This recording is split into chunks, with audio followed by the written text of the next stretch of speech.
जय हिंद साथियों। दोस्तों, पब्लिक कैरियर यूट्यूब चैनल की तरफ से मैं विनोद एक बार फिर से आप लोगों का मोस्ट वेलकम करता हूं। दरोगा भर्ती धांधली, उस पर एक और बड़ी अपडेट निकल के सामने आ रही है।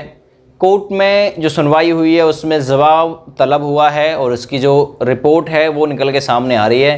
कहने का मतलब दोस्तों 9534 पोस्ट के लिए जो परीक्षा है वो 12 नवंबर से 2 दिसंबर के बीच कराई गई। 16 तारीख को जो इसकी आपत्तियां हैं वो भी मांगी गई। 10 तारीख को इसकी आंसर की जारी कर दी गई 10 दिसंबर को। उसके बाद में रिजल्ट आया। रिजल्ट में जो धांधली के जो मामले हैं वो भी सामने आए निकल के। उसके बाद में पकड़ा धकड़ी हुई डीवीपीएसटी के दौरान। डीवीपीएसटी कराने के लिए काफ़ी सारे कैंडिडेट जो भी नकल में इन्वॉल्व थे वो नहीं पहुँचे।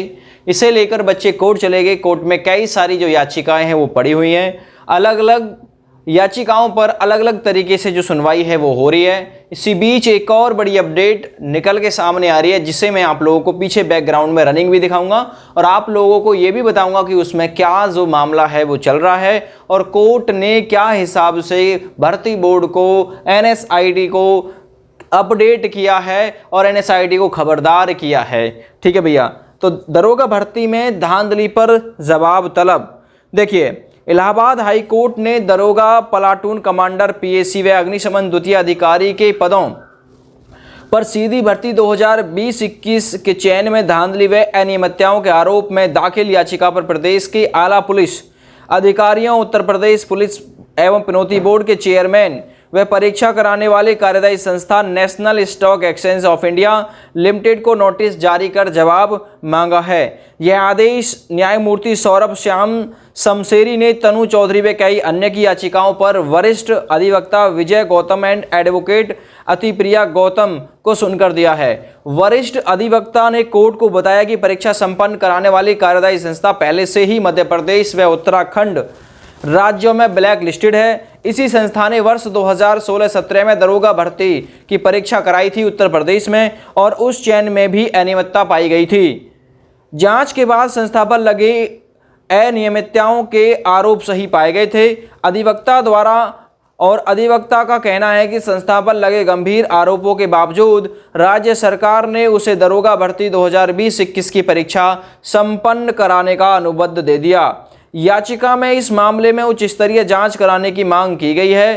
कहा गया है कि वर्ष 24 फरवरी 2021 को उत्तर प्रदेश पुलिस भर्ती एवं पनौती बोर्ड ने 9534 रिक्त पदों को भरने का विज्ञापन जारी किया। इनमें 9027 नागरिक पुलिस एवं उपनिरीक्षक, 484 प्लाटून कमांडर, पीएसी एवं 23 अग्निशमन द्वितीय अधिकारी के पद शामिल हैं। विज्ञापन के अनुसार चयन में ऑनलाइन लिखित परीक्षा, अभिलेखों की समीक्षा एवं शारीरिक मानक परीक्षण, शारीरिक दक्षता परीक्षा का प्रावधान था। ऑनलाइन लिखित परीक्षा 12 नवंबर से 2 दिसंबर 2021 तक 3 चरणों में प्रदेश के 13 जनपदों में कुल 92 परीक्षा केंद्रों पर 3 पालियों में आयोजित कराई गई थी। तो कहने का मतलब है दरोगा भर्ती में धांधली पर जो जवाब तलब है वो किया गया है। ठीक है भैया।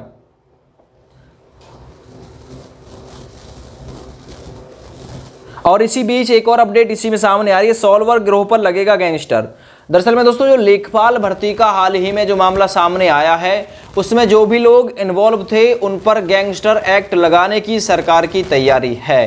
तो कहने का मतलब ये है कि अगर ये कहा जाए कि उत्तर प्रदेश में इस समय जो भर्तियों के परीक्षा जो कराने वाली संस्था हैं उनके और सरकार के जो हाल है वो काफ़ी ज़्यादा खस्ता है। कोई भी ऐसी भर्ती बता दीजिए जिसका पेपर लीक ना हुआ हो। UP SSC PET 2021, UP TET, UP दरोगा भर्ती, यूपी लेखपाल भर्ती, आप लोग ठीक है। इससे पहले अभियंता की जो भर्ती हुई है उसका भी पेपर मतलब आउट जो है वो हुआ है। तो कहने का मतलब ये है उत्तर प्रदेश में इस समय जो मामला है वो काफ़ी ज़्यादा गंभीर है। कोर्ट ने जवाब तलब किया है, ठीक है ना। अब इसमें आगे क्या हो सकता है, इसमें देखिए कोर्ट से जो जवाब है मतलब कोर्ट जो है भर्ती बोर्ड से जवाब मांगेगा कि जो आपने ब्लैक लिस्टेड कंपनी है इसको एक बार फिर से उत्तर प्रदेश दरोगा भर्ती 2021 में परीक्षा कराने का न्योता क्यों दिया, जबकि 2016-17 में आप ही ने इस कंपनी को बैन किया था। उस समय भी ये नकल में इन्वॉल्व पाई गई थी। जब उस समय वो नकल में इन्वॉल्व पाई गई थी तो आज उसको ही दोबारा से मौका क्यों दिया गया। तो इस केस में कहीं ना कहीं अब भर्ती बोर्ड जो है वो घिरता हुआ नजर आ रहा है। देखिए री एग्जाम की अगर मैं बात करूं कि री एग्जाम हो सकता है, देखिए री एग्जाम की अपनी अभी तक ऐसी कोई डिमांड नहीं रही कि भाई री एग्जाम होना चाहिए। हमने केवल ये कहा है कि जो भी इसमें नकल में इन्वॉल्व हैं उन बच्चों को केवल पकड़ लो, पकड़ के उनसे पूछताछ करो, उन्हें जेल में पहुंचाओ, और यदि नए बच्चों की जरूरत पड़ती है तो उनके स्थान पर नए बच्चों को जो भी एग्जाम में बैठ चुके हैं उनको लेकर भर्ती को पूरी करा दी जाए, ठीक है ना। इतना अपना कहना है। तो कहने का मतलब ये है कि अभी इस मामले में और भी गंभीरता जो है वो आने वाली है, और भी इसमें भर्ती बोर्ड जो है वो घिरने वाला है। अब 50-50 मामला है, किधर भी जा सकता है, किधर भी नहीं जा सकता है, ठीक है भैया। तो कहा जाए इस समय इस भर्ती में जो मेडिकल की प्रक्रिया है उस पर इसी वजह से रोक लगी हुई है कि कोर्ट क्या डिसीजन दे दे, क्योंकि भर्ती बोर्ड को खुद भी पता है कि इसमें नकल तो हुई है, ठीक है भैया। तो ये रिपोर्ट थी आज की जो आप लोगों तक पहुंच चुकी है। अगर कोई और रिपोर्टिंग कहीं से भी मिलेगी तो वो भी आप लोगों तक पहुंचा दी जाएगी। फिलहाल जय हिंद, वंदे मातरम।